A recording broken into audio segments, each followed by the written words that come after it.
Let's now also look at the typical sales process. And in real life, you will see that sales processes in a lot of cases start with a sales quote. And only when the customer or the prospect or the company decides to purchase, you will convert the quote to a sales order. So in this case, one of our customers requires a quote. So they would like to have a quote indicating the prices of the items they want to purchase. And that's something I can do by creating a new quote. So here in the ribbon, I will click on Sales Quotes. There we go. And we can enter the sales quote by, first of all, entering the customer. Now, another option that we have, and which is explained in the course Trade, is entering quotes for contacts. It could be possible that the company asking for the quote isn't the customer yet. And you only want to create customers when they will actually purchase items or services.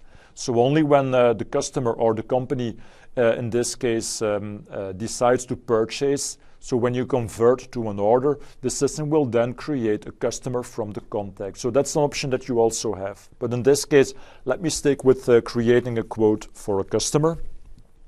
So I will enter the customer, for example, the Canon Group. So now you will see a notification. So remember, in one of the previous modules, I showed you that by going to My Settings, we can specify the notifications we want to receive. And in this case, we receive one of these notifications. So the customer's credit limit has been exceeded. Now, this is just a warning. It's not a blocking. And for all these notifications, we can ask additional details. So by clicking on Details, you can see now the additional details that we receive. And I can see indeed that the credit limit of the customer, which I've entered in one of the previous examples, 120,000, has been exceeded because the balance is 168,000 and so on. And so again, this is a notification, so the system is warning me, but I can just continue with entering the sales. So I can click on Close, and I can now continue with the document. So a sales quote, so we have the general fast tab, there's the lines fast tab, and if I scroll down, you have invoice details, shipping and billing, and foreign trade.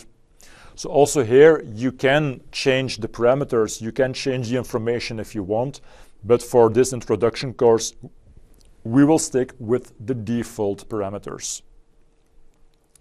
Let me now go to the sales lines. So we just saw in one of the previous examples that there are different types on the purchase line. Well, we have the same types plus an additional one on the sales lines. So also here we can select GL account to enter a GL account or an item. But we also have resources in sales documents. So you don't have resources in purchase documents, but because by default resources or internal resources. But here in the sales document, you could also select resource. Now, what is a resource? It's a person or a machine that you can use servicing your customers, like a technician, for example, or machines that you rent to your customers, and so on. So, and then there's also fixed asset and item charge. So also in this case, I will choose item. There we go. So we can enter the item number. So for example, customer asks a quote for some swivel chairs. So I will enter item 1908S. So to this customer, we have linked location blue, which means that eventually, if we are shipping items to this customer, the system will suggest to ship them from the blue warehouse.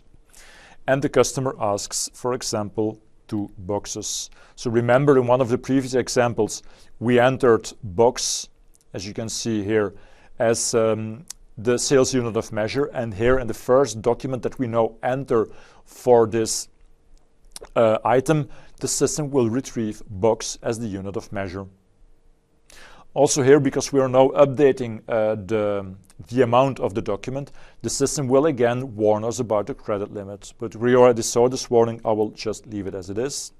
So here you can see now the price, so the total price, and let's also enter a discount, because this customer can have a 15% discount. So there we go. So this is an example of how we can enter a quote. So you can enter, of course, additional information, and once the quote is ready, we can send it to the customer.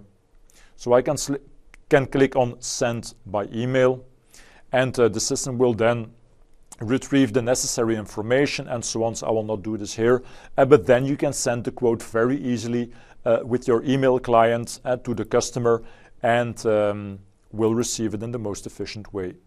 So here you can see the document. It's a PDF document, by the way, so with some basic information, and that's something that you can send now to your customer, maybe with someone else in copy, and so on. I will click on cancel here, so I will not actually send it for this example.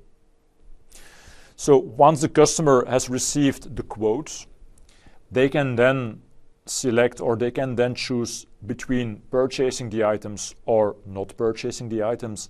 And based on that decision, I will leave the quote as it is, or I can convert it to an order or an invoice.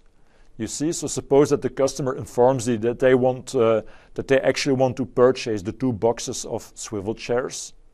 I can then click here on make order, and the system will then convert the quote to an order, as you can see here. So let me do this. So now you can see that the quote has been converted to order 1002, and let's click on yes to open the order. And here you can see now the sales order.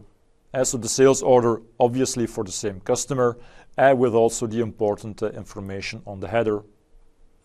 So let's also have a closer look here. So we can see a lot of fields on the header, but by clicking on show more, you can even display more fields. Here we can see the same dates as we saw on the purchase order. The document date, which is the actual date that we will use when we invoice the customer. The posting date that we will use if we post transactions, like the shipment, like the invoice, and so on. Then there's the order date on which the order has been placed, and the due date, which is calculated based on the document date plus the payment terms.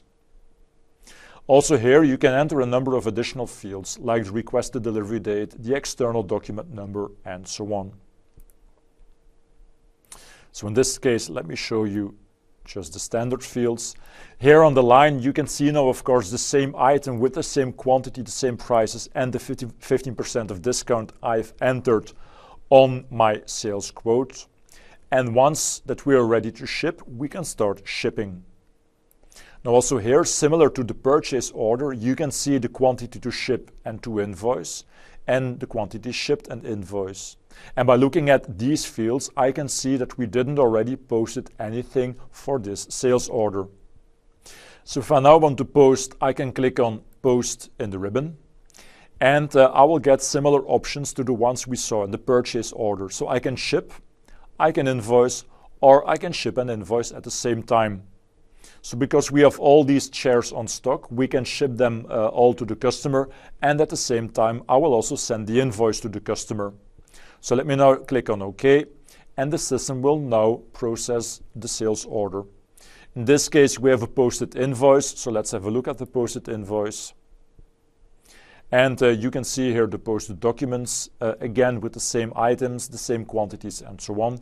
And if you navigate, you will see, of course, that in this case, again, GL entries are created. We have a VAT entry, or 2 VAT entries, the customer ledger entry, and so on. And so this is a result of invoicing the sales order.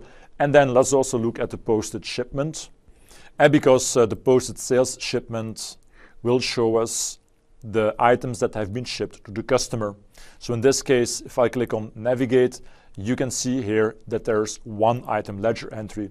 Let's have a look at the item ledger entries. I will click here on show related entries. And you will see now that 24 pieces have been shipped. So remember, we sold 2 boxes to the customer because for the item, the sales unit of measure was box. But in this case, when creating the item ledger entry, the system took the conversion factor and has multiplied it with the 2 boxes, which means that 12 multiplied with 2 are 24 pieces that have been shipped to the customer and that are now removed from stock.